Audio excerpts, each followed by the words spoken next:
First of all, I'd like to thank everyone for coming and joining the session. It's going to be a very informative session. I'll quickly talk about carbon ag and where I see soil carbon going in broadacre space, but in Australia at the moment, because obviously it's a very, very hot topic. It's been discussed all year round. So yeah, but 4 years ago, Carbon Ag Solutions developed a carbon granule, which we've successfully trialled throughout Western Australia by putting the carbon granule in the furrow. And we've seen some considerable gains with the C33.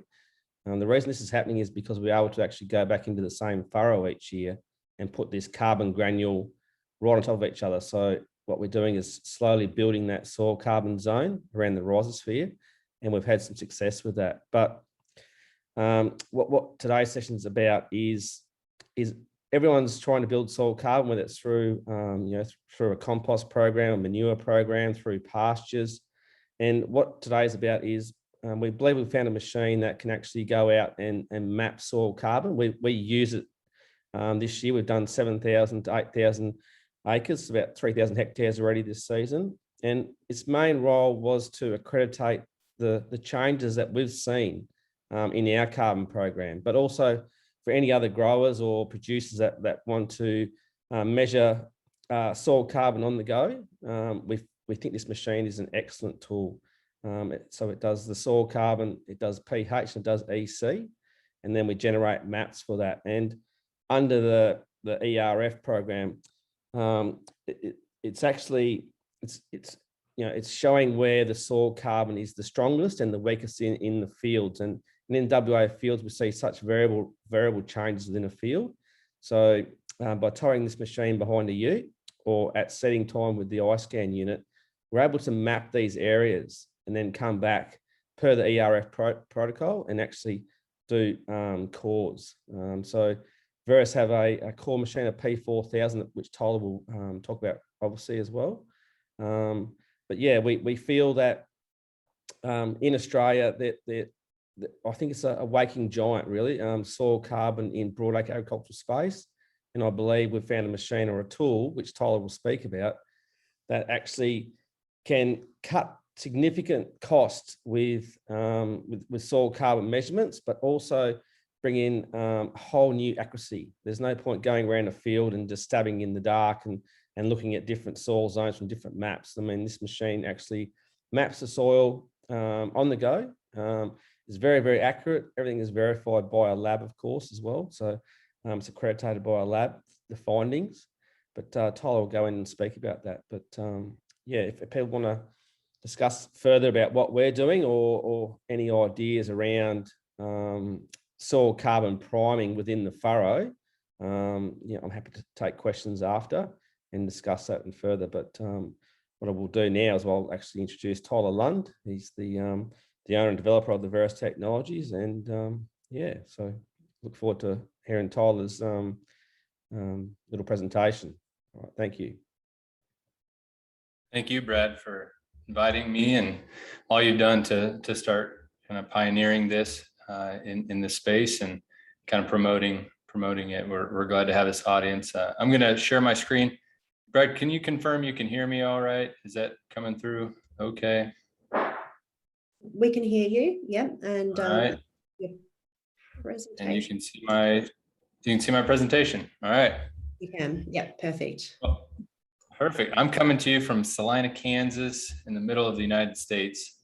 We're a wheat growing area here, so we have that kinship. But as I've looked at some of the soils, we definitely farm different ground, and you have different challenges than we do, but we all struggle.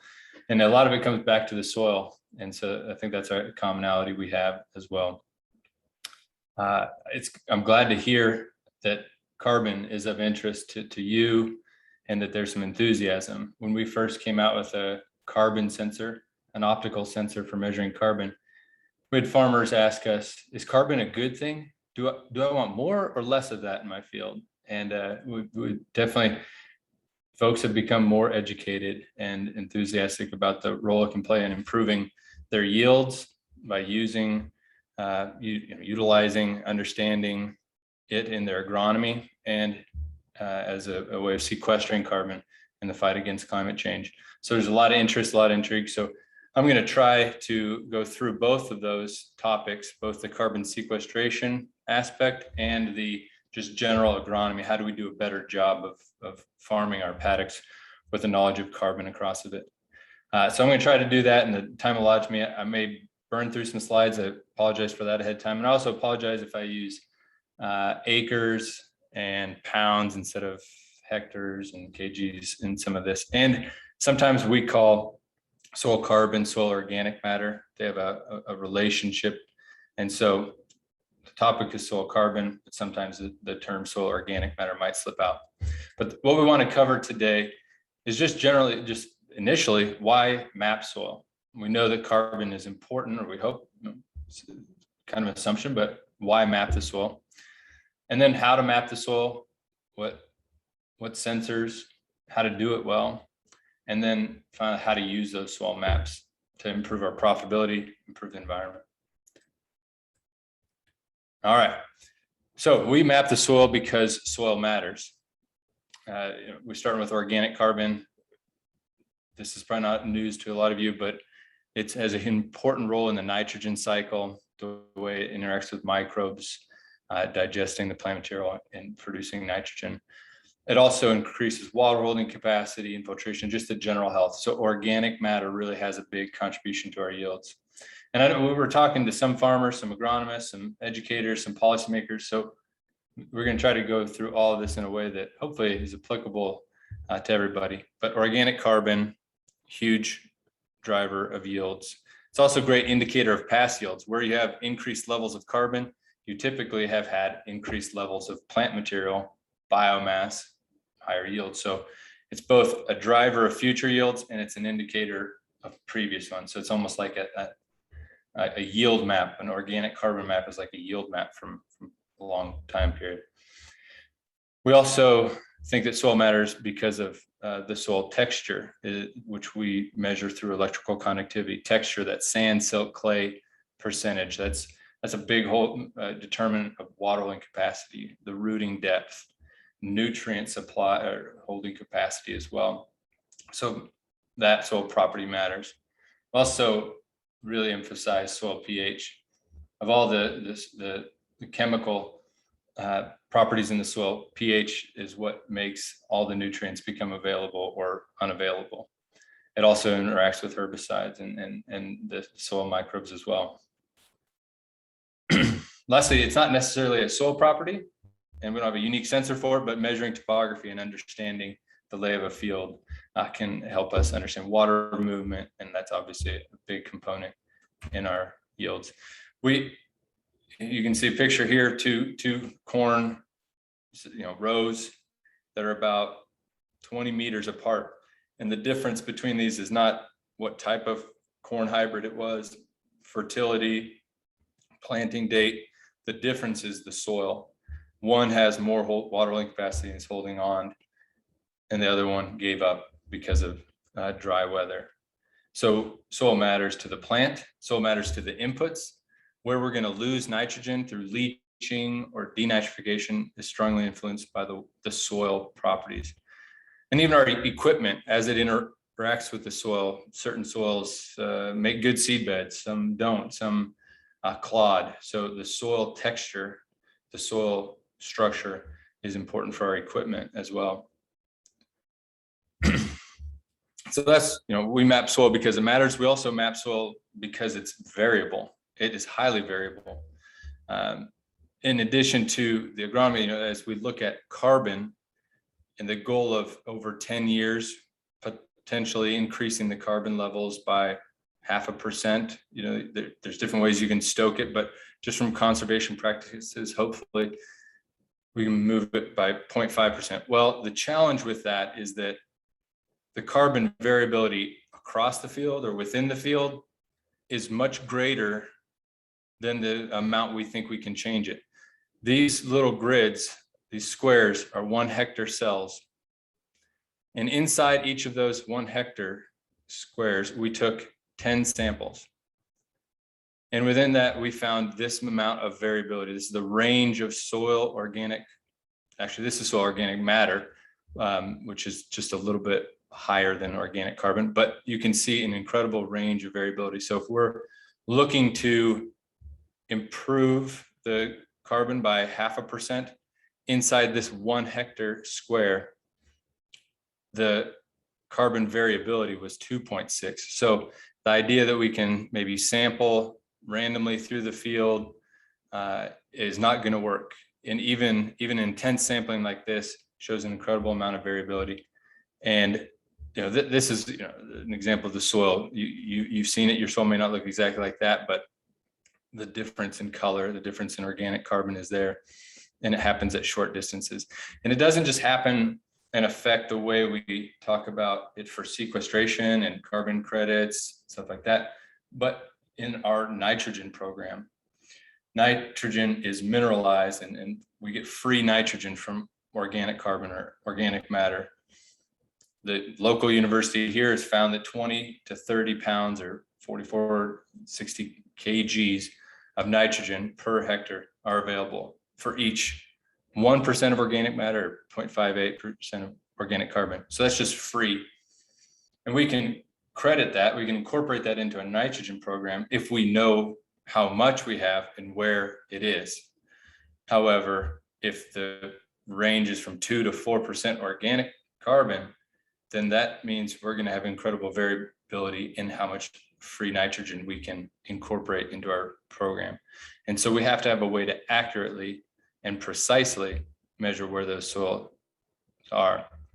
And this phenomenon is not unique to Kansas or to WA or Queensland. This variability exists across the world. These are just pictures of cores taken from within the same field. A lot of these are taken from within 1 hectare distance from each other. Again, the challenge is that these two soils are from very close to each other, within 1 hectare. Here in the United States, we have a government soil survey. Other countries have it, but again, these two soils exist within what the government has classified as the same soil because they weren't mapped accurately. So if we want to identify where these soils are, we really have to go out there and map it. We have to go out there, touch the soil with an on-the-go soil sensor that's collecting a data reading every second, almost like an MRI of the field, scanning the color of it, the conductivity, the texture, getting a full picture of it. And that there we can start to see the zones emerge of where the soil differences are. We can see even the continuum of where the soil is changing. Just the naked eye can see that. And we can see, once we have that picture, the contours of where these differences happen in the field. That's, why soil map is because it matters and because it's variable. And people maybe ask, well, is there another way we can map this out without having to go out and touch the soil? One or two often proposed solutions are yield maps and aerial imagery. And I personally use both of those in my farm. But the problem, and also the good thing, is that they change from year to year. They're actually mapping what's happening. And sometimes in a wet year, the yield map looks one way, and a dry year, it looks different. A lot of equipment malfunctions show up, planting date differences, all of that shows up. And so it can be really helpful for benchmarking at the end of the year, for diagnosing in-season issues, but it's not a reliable, consistent guide for our, mapping out soil differences. Soil differences do show up, but it's not always the same year to year. So that's covering that first topic. I'd like to move a little bit into how to soil map, how to do this. Brad mentioned the iScan. This is a nice option for mapping the soil because it can be mounted to other implements. It can also be attached to a cart and pulled behind a ute to map the soil. The first soil sensor I'd like to mention is electrical conductivity. This is something maybe you're familiar with. It's also a similar mapping technique is electromagnetic induction, EM, the EM38. It's based on the same principle that finer particles of soil, like clay, conduct more electricity than silt or sand. And so when we inject electricity into the soil with, as you can see on here, we're injecting electricity with 2 metal points, the opening coulter and the closing. And then we're measuring the resistance of the soil. It's like a big ohm meter or voltmeter for the soil. And it allows us to detect changes in how much sand, silt, or clay. And if you have significant salinity problems, then it can detect that as well because of the salts being highly conductive. This is a reliable technology that's been around on the go sensing. We first started in 1996, but it's actually a technology that's been around for since the early 1900s with fixed electrodes. But we developed this on the go system for mapping. The reason we care about that again is water holding capacity and how it interacts with nutrients. And we also have an optical sensor that measures differences in organic carbon as you go across the field. It measures in 2 wavelengths. We developed this sensor based on a full vis-NIR photospectrometer that had hundreds of wavelengths and was incredibly complicated and expensive. But ours and a lot of independent government and university research found that we only needed 2 wavelengths to consistently measure the variability of soil organic carbon across the field. So we're shining show a picture. Underneath the soil surface, about 10 centimeters, there's a sapphire window, and we're shining a red and infrared LED light against the soil and measuring the reflectance. And when we have darker soil, it absorbs more of that light and reflects less. And when we get to a tan colored soil that has less organic carbon, it reflects more light. And we can detect those changes every second as we're going across the field. And we can then calibrate and correlate using lab results to make that a field specific calibration. Again, don't want to belabor the point, but soil or OM or organic carbon is an important part of an agronomy program because of its ability to improve the water infiltration, water holding, the nutrient retention and supply. So mapping that, it can be incredibly helpful. Lastly, we have a soil pH sensor. It mounts onto the U3, the one that would be pulled behind the ute. And we measure the soil pH using ion selective electrodes. This is somewhat common for being used in a laboratory. We've just ruggedized the electrodes for field use. And so we can measure the soil directly in the field. And probably I'll know why we care about that, because of nutrient availability. When we get down here below 6, our phosphorus and a lot of nutrients become unavailable. And we also can have, here it's called aluminum toxicity, but I think there it's aluminium toxicity when we get into significantly lower pHs. And a lot of harmful effects on our yields, and just see the relative yields at different pH levels drastically reduces yields because of that lack of nutrient availability. One more just painful picture of what it looks like to grow crops at different pH levels, just the establishment and the growth and health of crops at different pH levels. Again, the other soil property that's not really a soil property is topography.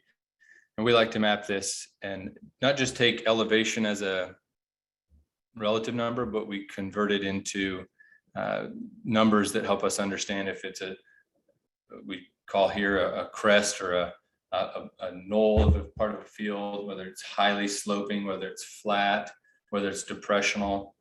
This really helps understand water movement and also those more mobile nutrients, how they're moving as well.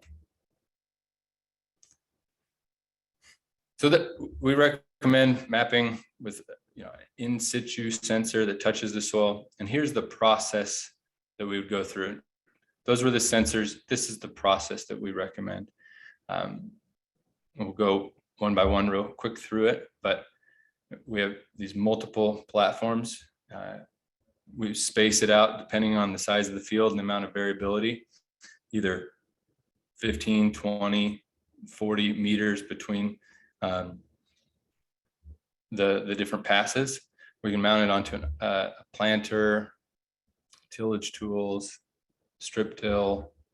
Here it's on just a tillage tool. So the user goes across the field, and we provide them a lot of training materials, but one of the best things that they have is in the cab, a map to be able to see in real time what the sensors are seeing. This is great for just generally understanding your field, but also making sure we're making high quality maps, collecting high quality data, because we can see it in real time. After the maps are made, we upload them to a cloud portal where our team of quality control specialists look at each map with our eyes, and we grade it, whether it's high quality, whether we have identified any questions about the field conditions, how the sensors were working, because we want to collect good data, because we won't make good management zones or good carbon verification if we don't have good raw data. So we grade the data. Often users will want to make a lab calibration, and so they can use previous samples they've collected from the field, or they can go out and collect additional samples. We would recommend and require a minimum of 4 samples to reliably calibrate using a linear regression, the sensor to the lab data. It can be better to have more samples, but this is a way to not just calibrate it and shift the readings, but validate that what the sensor was seeing is what the agronomist is anticipating from the lab. We often get the question of how accurate are these measurements, and it's a valid question. And it's a question that sometimes we have to back up and ask, well, what's the baseline or the benchmark? And what we would say is that, we need to analyze how good is a lab measuring against itself. If it's in the same soil sample there's going to be error. There's just natural error. And then if a lab, you send 2 samples to 2 different labs, there's going to be error. What does that look like? And so here's a little bit of our research we've done is if you take one soil sample, split it into 2 bags, and then send it to a single laboratory, the same laboratory, there's about a 0.17% organic carbon difference, the root mean square error. So pretty good, but there's still, right around 0.2% difference in the same soil going to the same lab being run in the same conditions. This is due to just the natural error due to the way we measure organic carbon, often through loss on ignition, but other methods too. Another way to compare is what's probably more common is, if you're going to take a sample and you would come back and take another sample. And if you did that pretty close to each other, and you sent them to the same labs, so you got 2 samples, there's a difference in time. Maybe it's a different person coming back with their, to that same sample location. We found that error to be right around a little over 0.3% organic carbon. So some difference there. This is due to just some of that micro variability. When you took a sample, did you collect something different this time versus what the other one got, or maybe during seasonal changes? So then we compared how are we, doing in that? And we've got the challenge of, we've got different samples because our sensor's seeing one thing, and you can go try to take the same soil and send it to the lab, but there's going to be challenges there. So we have different soil we're looking at, and we're sending it to 2 different labs, the sensor lab, quote unquote, but we are, and then the other lab. And so we're adding potential error, but we found that, and there's a lot of other research that we can show you, but about a 0.32 average RMSE difference, root mean square error. And again, that's due to some of that micro variability, timing, and lab to lab. So we're about as good as if you sent 2 soils that you collected at 2 different times to the same lab. So there, that's that.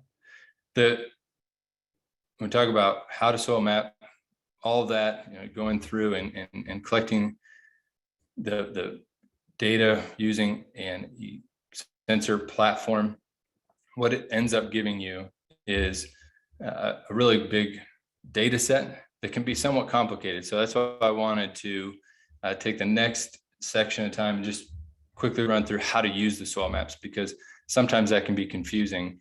Kind of like if you look at weather data, if it hasn't been condensed and made easy to understand, it can be confusing. This is one of those maps, but their weather services can condense it and help us understand, all right, where's it going to rain here? This is something we fight a lot, is tornadoes. And so they digested all of that information and put it into a weather management zone.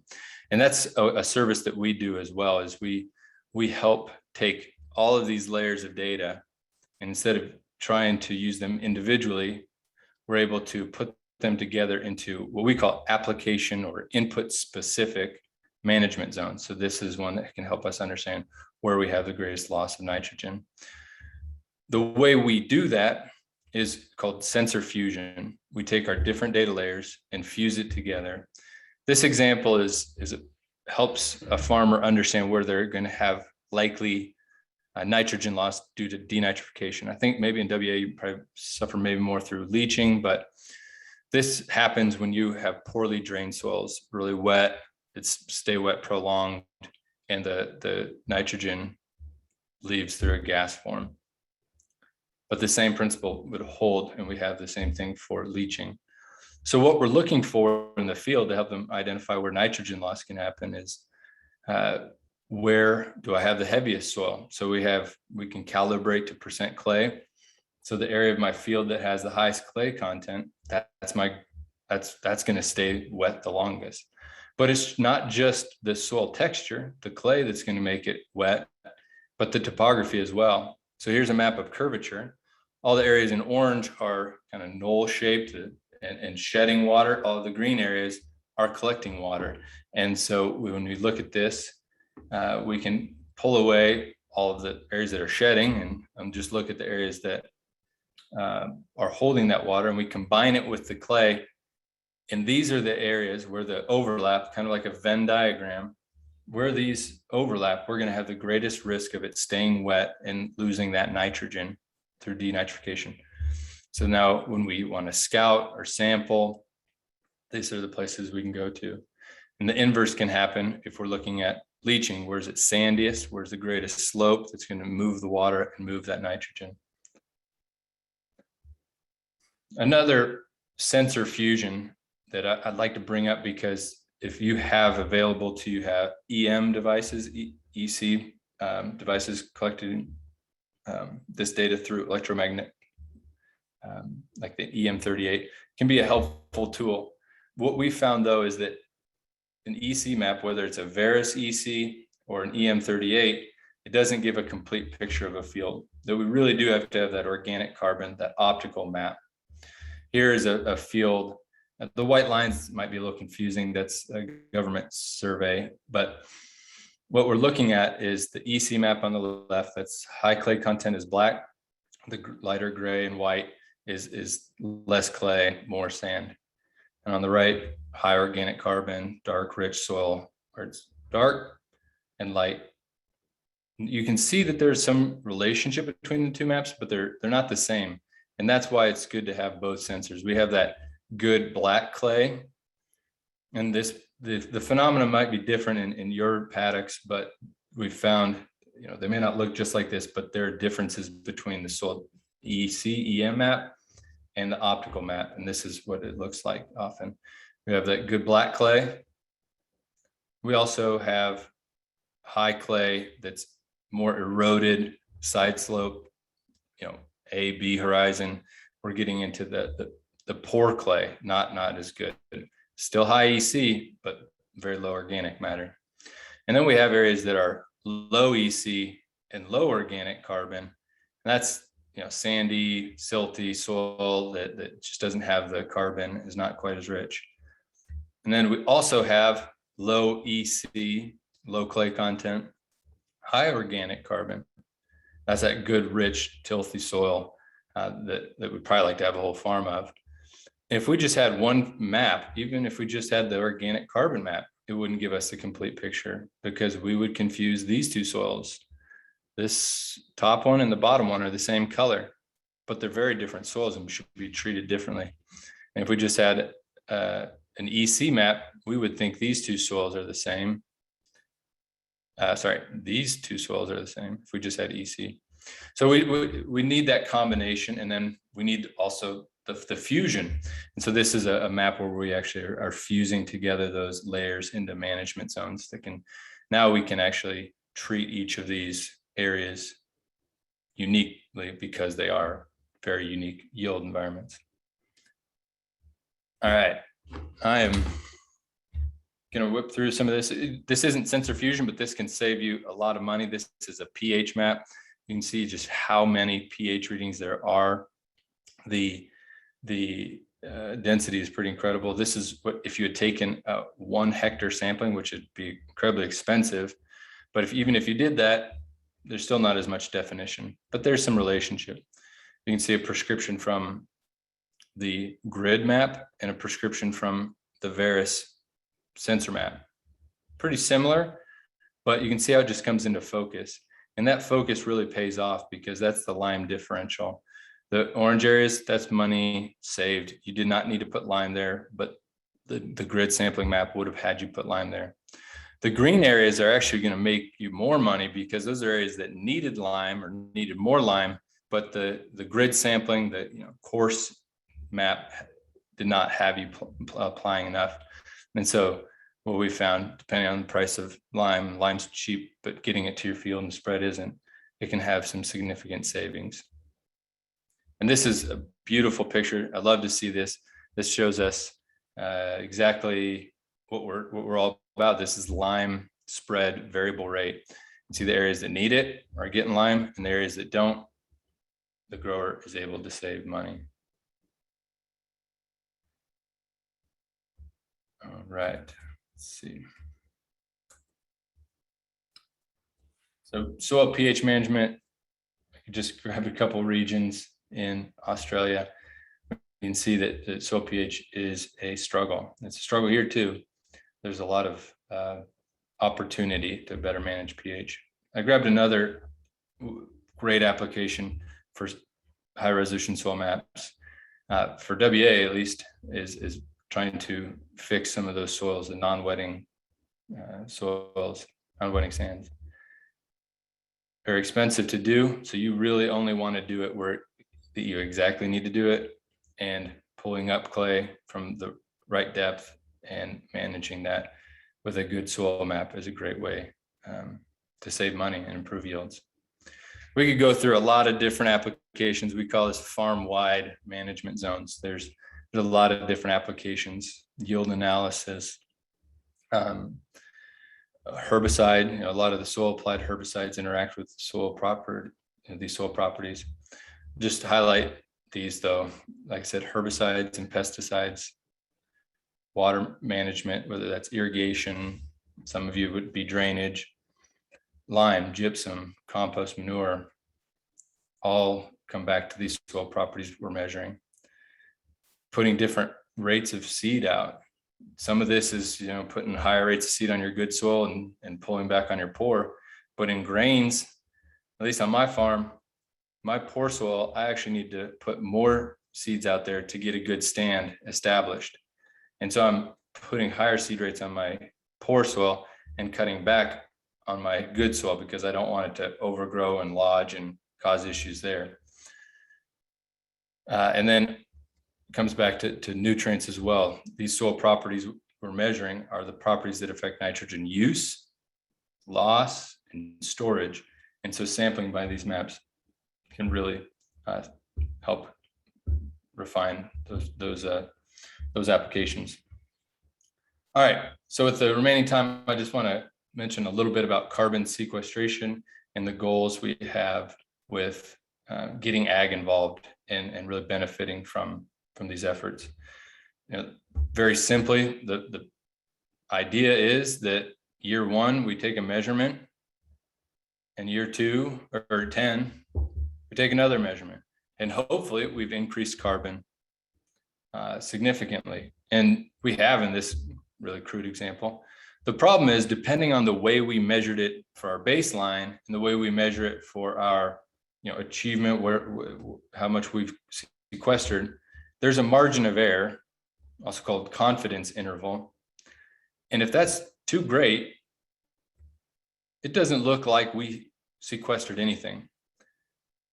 So we have got to make sure that we measure in a way that tightens those confidence intervals and allows agriculture to benefit from the carbon sequestered. As long as our measurements are putting us within that margin of error, we're not going to be able to pull in customers for agriculture and the carbon we sequester. We're also going to have a challenge getting public policy acceptance. Legislation and rules are not going to look kindly on agriculture if we can't validate what we're doing. And then I'd say there's no consistent benefit to the farmer if we don't know what practices are actually sequestering carbon, because we want to put more carbon in the soil. It has all those good properties.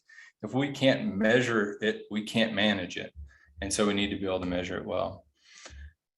So one way is to combine sensors in the XY, the on-the-go soil sensors, with sensor probes, because the confidence interval is completely determined by how many readings you have. If you have few readings, you don't have a great confidence. It's just like for an election and you do a survey.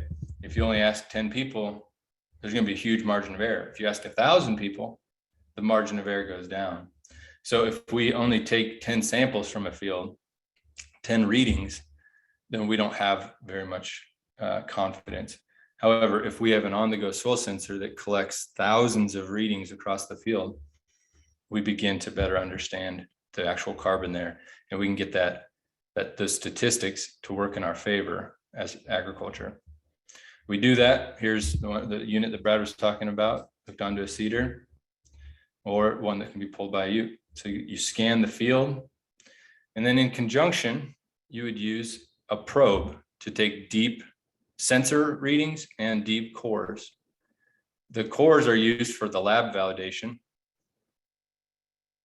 The sensor is used to be able to, again, multiply the amount of readings we have. Because even if you just pull soil cores, it's not enough readings to get to shrink that margin of error. So we use this sensor probe that it has a force sensor, the optical sensor for the carbon, and the EC sensor. And we insert that into the ground, and we take measurements every second, again, every 2 centimeters as we go through the soil profile. So now we've scanned the surface, and we can use sensor fusion with the sensor probe to understand the Z variability as well. There's a little video of the actual soil core being taken. This is what we would then send to the lab, which would allow us to calibrate all the sensor readings.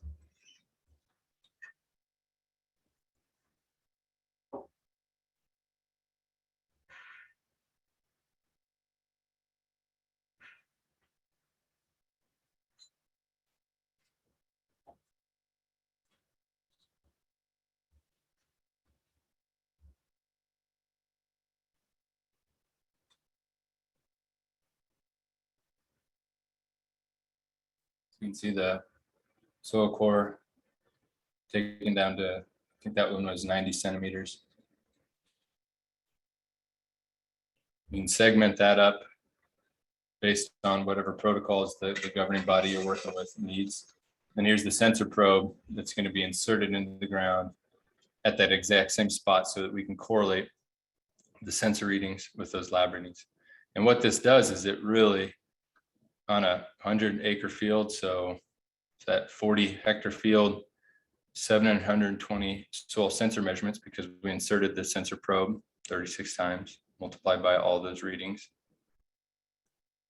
It increases our statistics. So now when we measure originally in year one that we had 36 tons per acre of carbon, And then in year 10, we have 46. Because we took so many sensor readings and we shrunk the margin of error, we can actually be paid for the difference, which is 9.2. We'll never get paid for the 36 versus the 46, full 10, but we can get paid for what's within those bars. And what that ends up being, depending on the price of carbon, a significant profit.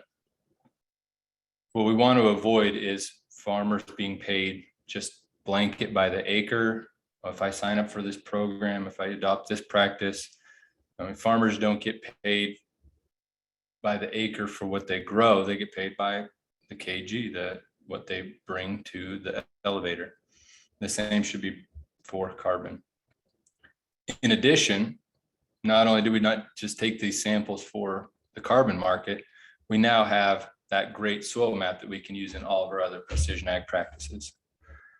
So I'd say, soil can add carbon, especially if we have some other tools for it, like Brad's mentioning, but it does take some effort. But it can be measured, but it does take some effort. This is the road worth going, though, because if a real market for carbon emerges, this is how agriculture is going to benefit. A lot of the current carbon programs, I'd consider what we call the Wild West. There's not that many rules that, at least in the US, that have become established. There's a lot of companies that are trying to do something, but they're undervaluing carbon. And I think that if farmers sign up and sell their carbon now at this low price, they're going to regret it when they have better ways to realize revenue from it. And I think the biggest concern we see is that if we are not validating the carbon levels, that agriculture will not even have a seat at the table, and that will be looked at primarily as a contributor of greenhouse gases and not a real tool for helping sequester it. And so that's at stake as well.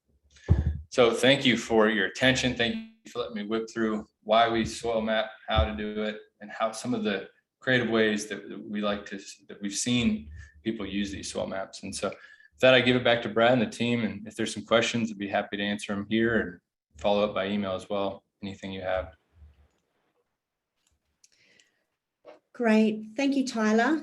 We will move on to the Q&A session now. And I notice that there's a number of excellent questions coming through. So I'll get you to just scan through those. Jonathan Smith from Stratus Imaging will facilitate the Q&A session, but I just can you see my screen with the questions and how to use the Q&A function?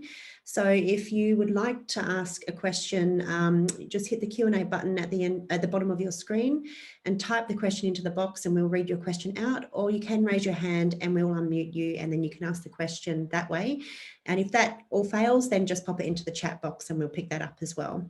So John, did you want to go with the first one?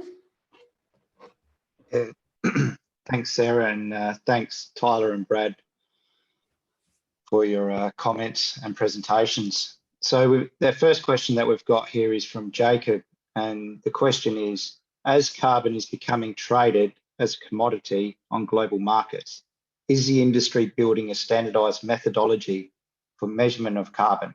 For example, the EU emissions trading system should have the same measurement methodology as a California CAT and trade program. And I'll direct that to Brad if you can answer that question. Brad, you just need to unmute. Yeah, thanks. Yeah, thanks for that, Jonathan. So currently in Australia, we have the ERF, which is the Emissions Reduction Fund, which is our soil carbon trading platform in Australia. At Carbon Ag and with the Veris technology, we're actually following their strict soil sampling protocols. And that's why we're so excited about the Veris technology. As part of the ERF and soil measuring, the Veris technology is allowed under the protocol for soil stratification. So that means that we're allowed to go out and use this technology to map and define stronger areas of soil carbon, and then come along with the P4000, and then we core sample that per the ERF protocol for soil sampling for soil carbon projects. So yes, there is a there's a carbon trading scheme in Australia. As I understand it, it's a very, very robust and a good carbon trading platform and accurate generation. So there's a whole heap of information on the Emission Reduction Fund website, which you can go to, which also has in there about the soil stratification through, through Veris technology, through them kind of sensors. So yeah, I hope that answers your questions, but anything more detailed, please send me an email and I can direct you to where you need to go. Thanks for that, Brad. And I think that also answered another question a bit further down around the ERF from Shahab as well. Yep. So the next question that we've got, and I'll direct this to Tyler, is from Joseph. What types of soil moisture and temperature sensors are there on the machines? The equipment can be equipped with a moisture and optical sensor, and we use what we believe is the gold standard in soil moisture sensing, and that's a capacitance sensor. It's used on a lot of the fixed soil probes that are inserted in the ground. We've just, again, optimized it for on-the-go soil sensing. And then the temperature sensor is just an infrared and optical sensor that's mounted on the side of that wear plate.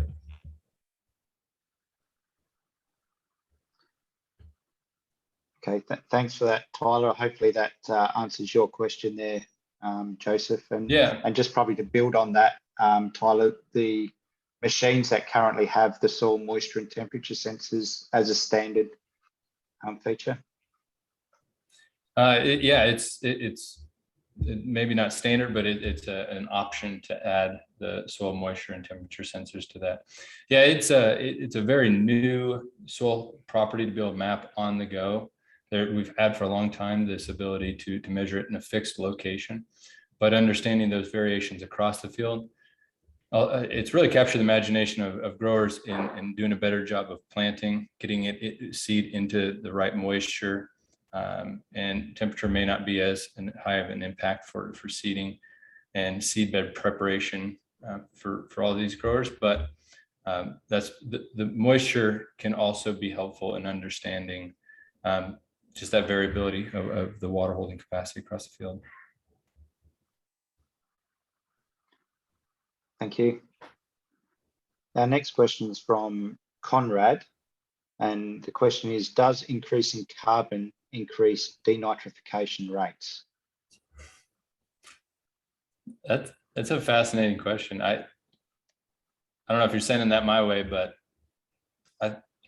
in theory, if you really increased your water holding capacity substantially, and then it was so substantial that it made your soils waterlogged, it's possible. But I think that the way that soil carbon is held in, so the way soil carbon holds water, I believe that it would do it in a way that would discourage denitrification more so than if you increased it by just increasing clay content.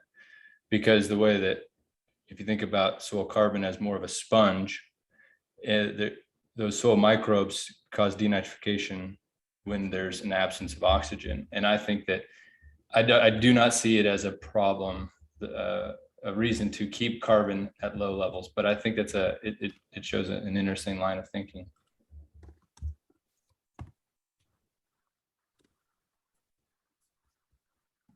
Okay. The next question, I'm going to bring a couple of them together, and that's from Tim and also Shahab, and it's around what is the accuracy of maintaining the sensor's depth in field on soil roughness, moisture, vegetation covers, and Tim built on that a little bit further with the verifying the Varus platform is assessing measurement of the soil at the top, i.e. top 10 centimeters, or does it penetrate deeper? So the optical sensor, if we're talking about the optical sensor, which is measuring the carbon directly with the color, the infrared, that we typically have that run at 10 centimeters, and we we've set up equipment on the ice scan to try to keep that at a consistent depth, because we don't want to go deeper, because there will be confusion in what it's reading, because if you go deeper, you might get to moisture soil, which might be darker, and if you go shallow, it might be drier, or you might get to more organic carbon.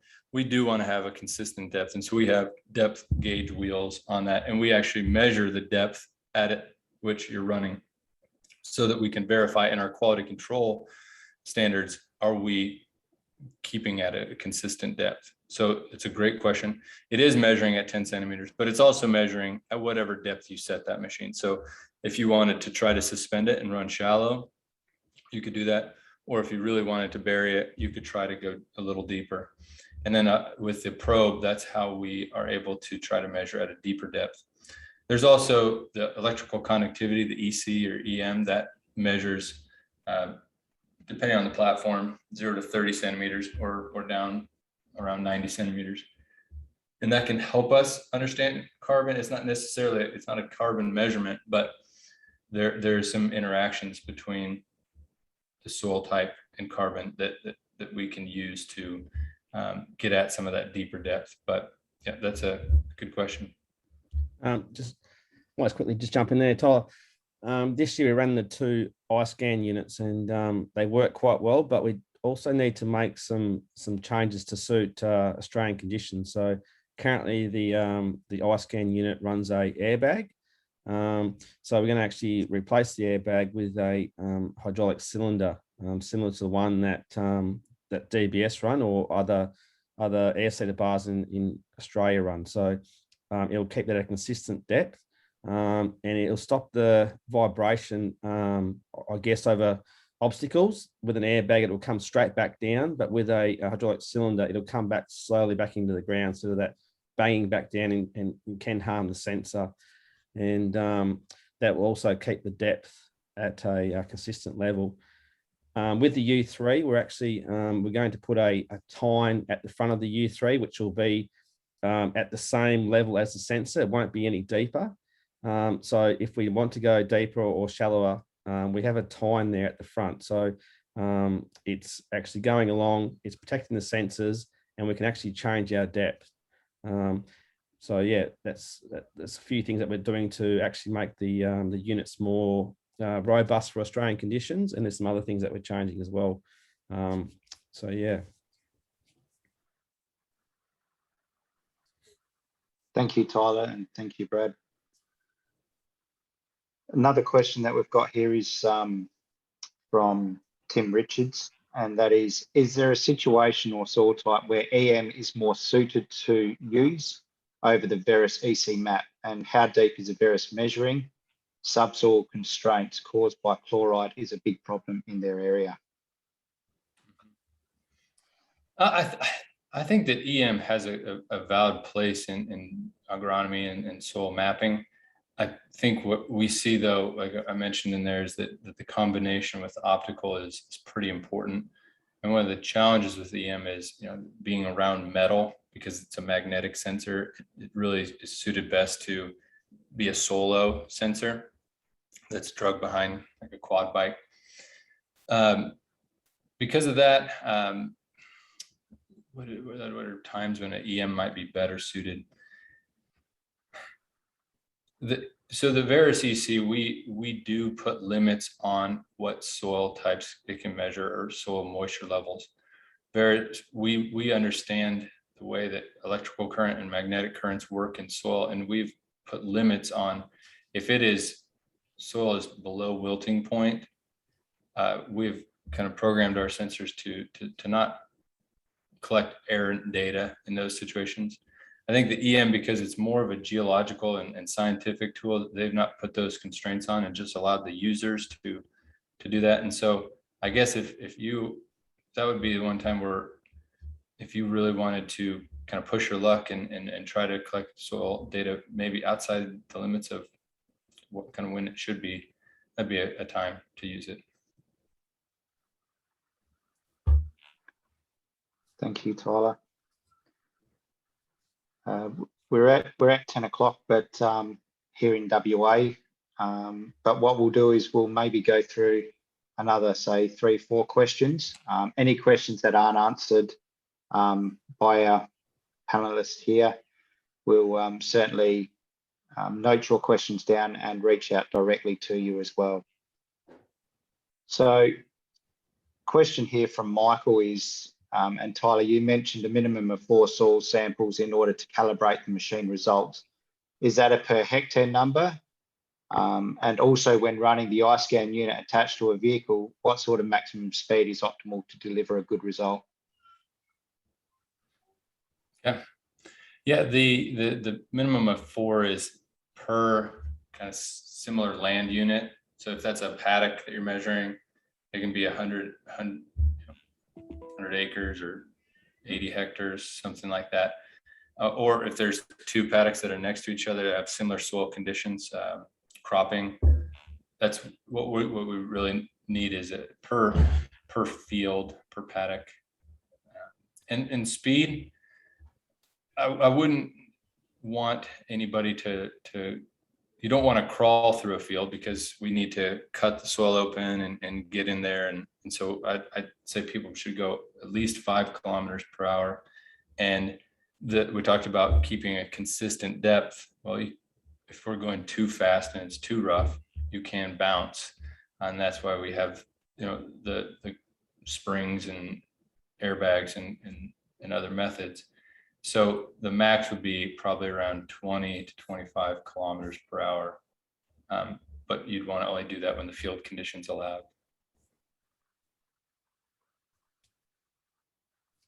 Thank you for that, Tyler. And hopefully that's answered that question as well. I'm going to bring together 3 questions, as I feel they very much link together. And it's regarding, obviously, West Australian soils, because they're old. There is usually negligible clay, and this is coming from both Tim and Gavin. So negligible clay or silt in the topsoil, but they are very sandy with little loam. Some locations are very gravelly. For determining carbon content, how does the Veris platform account for gravel, e.g. ironstone content or density in the soil, which then leads on to, with the P4000 and the Cora, what is the ability to actually push that through some of the heavier or duplex soils and the rocky soils that we've actually got? That's a wonderful question. And it's one that I think, again, why sensor fusion is really important, because if we're measuring the color of the soil, that's right, that's measuring more of the organic carbon. And if we have gravel involved, we might see a lot of organic carbon, but it's going to be diluted by the gravel.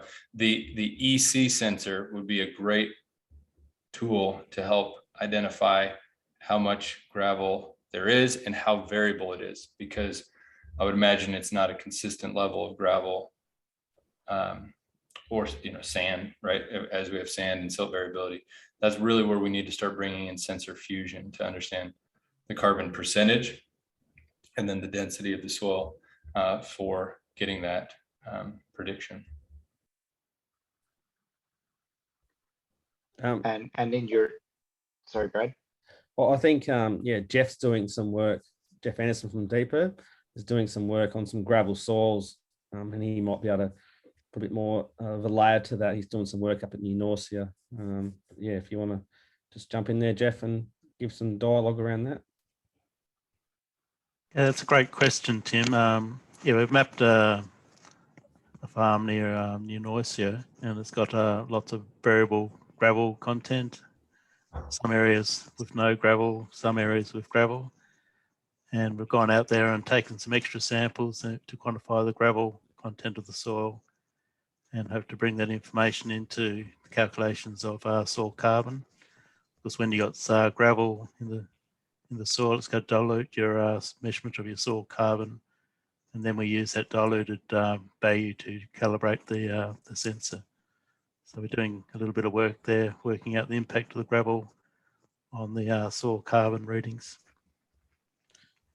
I guess another question that needs to be answered, Tyler, is in WA we've got pretty hard compact soils, and do you have complete faith in the P4000 reaching depths?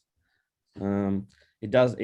Under the ERF, it does say you're allowed to move within certain ranges from your first course. So if you could just answer the question about penetration, force and depth with a P4000 heating, it'll go in WA or Australian conditions. You know, we haven't used it in WA.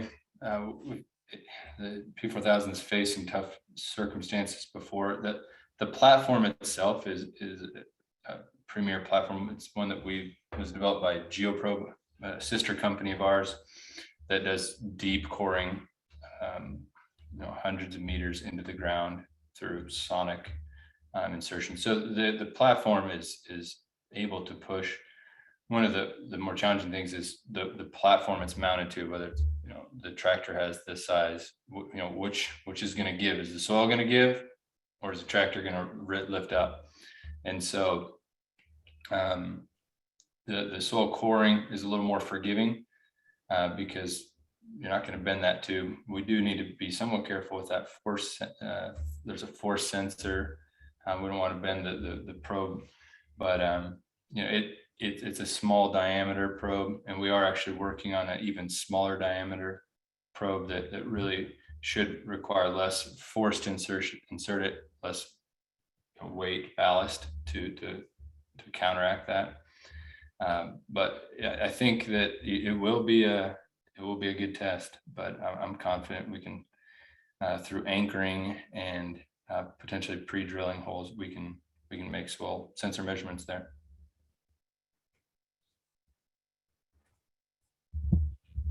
Thanks, Tyler. Thanks, Brad. Thanks, Jeff.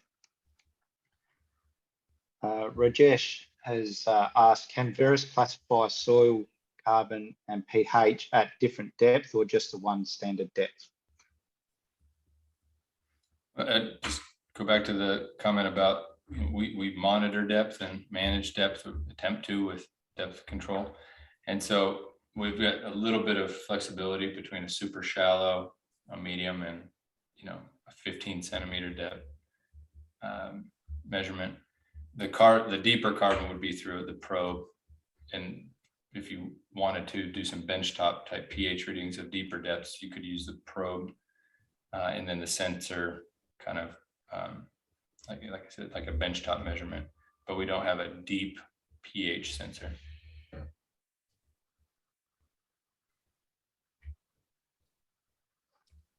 Thank you for that, Tyler. Another question that has come through, and the question was around, are we available for trials in Australia, and the ability to be able to hire the machines prior to purchasing? And I can answer that question for you, that yes, the machines that we have got here in Australia are available for hire. We have hired them out as a option of a dry hire or a wet hire, depending on which machine that you're looking at, whether it's the U3 or the iScan unit.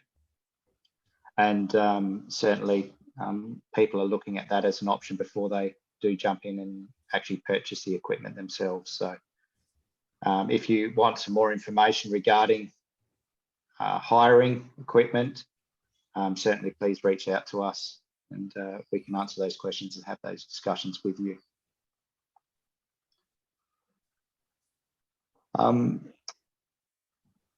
think what we'll do now, there is still quite a few questions sitting that are unanswered, and we'll certainly touch base with those people who have asked those questions and answer them directly. And if there are any other questions that people have got, please don't hesitate to reach out. But what I'll do is I'll pass back to Brad. I'd like to thank Tyler and Brad for their presentations, for Brad to wind up this webinar. Yeah, thanks, John and Tyler, and all participants. Yeah, so I hope everyone got a good insight into Varus. And and what we're doing here at Carbon Ag. So, but as always, we're always trying to improve. So we're very open and with our information, and we share that openly with DPIRD and other agronomists or people that want the detail. So for us, it's we're very open about what we're doing and our results. So we're happy to share our results. We're happy to take comment and yeah, it's more about us all learning from this. And I think this technology it's very, very good. And yeah, I think we can all benefit from it. So yeah, I'd like to thank Tyler for today's session and everyone that's done that, especially Sarah who set this up. It's been fantastic. So thank you, Sarah. But for now, we'll close off and yeah, everyone send their questions and to relevant emails, and then we can get them answered for you. So thank you.